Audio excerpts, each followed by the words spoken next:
अधिवक्ता परिषद रायगड आणि पनवेल वकील संघटना यांच्या संयुक्त विद्यमाने आयोजित अधिवक्ता कार्यशाळेला मंत्री आशिष शेलार यांनी आपली उपस्थिती दर्शवली। यावेळी रायगड जिल्हा कार्यकारिणीच्या बैठकीचे आयोजनही करण्यात आले होते। अशी कुठलीही चर्चा अधिकृत स्तरावर नाही, या पद्धतीची चर्चा स्थानिक स्तरावर होऊ शकत नाही। अशा पद्धतीचा निर्णय आणि चर्चा माननीय देवेंद्र फडणवीसजी, एकनाथ शिंदेजी, अजितदादा पवारजी आणि रामदास आठवलेजी यांच्या स्तरावरच होईल। महायुतीत लढण्याचा आमचा सर्वसाधारणच निर्णय। रायगडमध्ये शिवसेना आणि राष्ट्रवादी एकमेकांमध्ये समोर उभा राहिलेले आहे, बीजेपीची काय भूमिका? आमचं स्थानिक नेतृत्व, आमचे जिल्हाध्यक्षांनी आता निवडणुकीचे प्रभारी आमचे प्रशांत ठाकूरजी आणि आमची कोर टीम यावर बसून निर्णय करेल। महायुतीच आमची भूमिका आहे, पण अन्य विरोधी पक्षाला ज्याचा फायदा होणार नाही यासाठी जर काही व्यवस्था आणि रचना करावी लागेल निवडणुकीत, तर त्यासाठी आम्ही खुले आहोत। कर्ज काढायचं आणि कर्जबाजारी व्हायचं असं विखे पाटील यांचं वादग्रस्त विधान पुन्हा समोर आलं। मला हे विधान माहित नाही, विधान माहिती घेऊन मी बोलेन।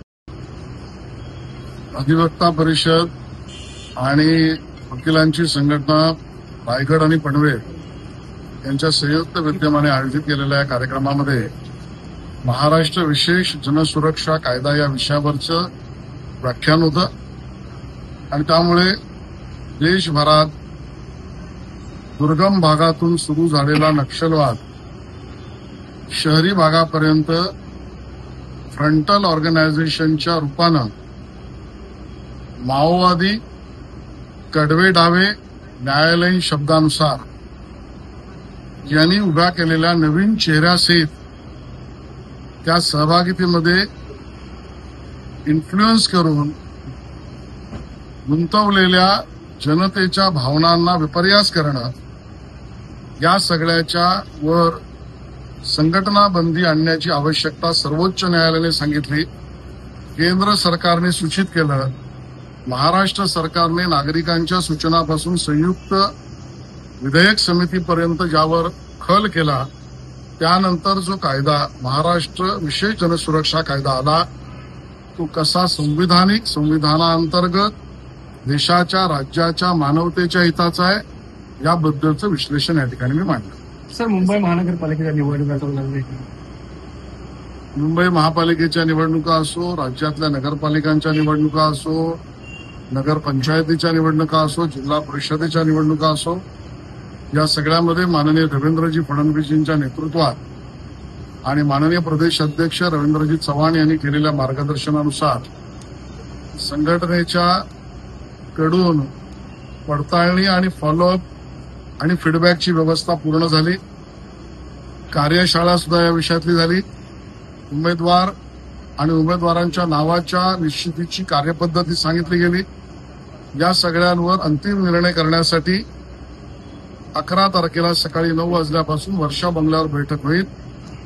प्रचार आणि प्रसाराचं साहित्य, जाहीरनाम्यांची व्यवस्था, आवश्यक ते आणि सर्व ठिकाणी महायुतीतल्या मित्रपक्षांशी चर्चा, उमेदवारांची पडताळणी, या प्रक्रियेला आता सुरुवात। यावेळी प्रतिक्रिया देताना त्यांनी काँग्रेसवर टीका केली। ते म्हणाले, काँग्रेस हा तुष्टीकरणाच्या बाजारातील सर्वात मोठा पक्ष आहे। मुस्लिम धार्जिन भूमिका घेणे ही काँग्रेसची परंपरा आहे। मतांसाठी कोणत्याही टोकाला जाण्याचे उदाहरण तेलंगणाच्या मुख्यमंत्र्यांच्या वक्त्यावरून स्पष्ट होते, असंही ते म्हणाले। तर तुष्टीकरणाच्या बाजारातला सगळ्यात मोठा पक्ष मुस्लिम धार्जिनी भूमिका घेणं काँग्रेसने परंपरागत केलंय। मतांसाठी कुठल्याही टोकाला जावं, मला वाटतं तेलंगणाच्या मुख्यमंत्र्यांच्या स्टेटमेंटमधून हे स्पष्ट दिसतंय। दुर्भाग्य आहे की महाराष्ट्रात दुबार मतदार आणि बोगस मतदार प्रश्नचिन्ह ज्या मतदारांवर निर्माण केलं जात आहे, त्यामध्ये उबाटा सेना आणि मनसे सुद्धा सहभागी आहे। आणि मनसेने जी नावं भोईर, पाटील अशी एक वायुमंडळ परसेप्शन आमच्या मराठी भूमिपुत्र हिंदू मतदारांच्या बाबतीत निर्माण केलं, अन्य धर्मीयांची नावं घ्यायलाही तयार नाहीत। उबाटा सेना आणि मनसे सुद्धा मुस्लिम धार्जिनी भूमिका, भूमिपुत्र आणि मराठी माणसाविरोधी भूमिका घेते। ती भूमिका या उबाटा सेनेची आणि मनसेची तेलंगणाच्या काँग्रेसच्या मुख्यमंत्र्याबरोबर साधर्मवादी दिसते, हा आमचा अहवाल। चर्चित पार्थ पवार प्रकरणावर ते म्हणाले, चौकशीसाठी वरिष्ठ अधिकाऱ्यांची समिती नेमली आहे, सत्य नक्कीच समोर येईल। पार्थ पवार कारवाई झालेली नाही, मला वाटतं मुख्यमंत्री महोदयांनी स्पष्ट केलं, अनियमितता कुठल्याही पद्धतीत खपवून घेणार नाही. चौकशीसाठी वरिष्ठ अधिकारी चौकशी समिती नेमली. याची चौकशी फौजदारी पद्धतीने व्हायला FIR दाखल केला. सत्य समोर येईल. सर पाहतो तर उद्धव ठाकरे यांच्या दौऱ्यावर प्रतिक्रिया देताना आशिष शेलार म्हणाले, उद्धव ठाकरे शेतकऱ्यांचे अश्रू पुसण्यासाठी नव्हे तर मतं गोळा करण्यासाठी बांधावर गेले आहेत. स्वतः काही काम न करता शासकीय यंत्रणा चालू असताना राजकीय दौरे करून मत मिळवण्याचा प्रयत्न सुरू आहे, असंही ते म्हणाले. हे गेलेच आहेत बांधावर मतं गोळा करण्यासाठी, शेतकऱ्यांचे अश्रू पुसण्यासाठी नाही. 1 रुपयाची तरी उबाटा सेनेने मदत केली तर दाखवा. शेतकऱ्यांना काही भरीव आवश्यकता आहेत त्या पूर्ण केलेल्या आहेत का उबाटा सेनेने दाखवा. उद्धवजी स्वतः मुख्यमंत्री असताना कधी बांधावर घेऊन कर्जमुक्ती केली का ते दाखवा.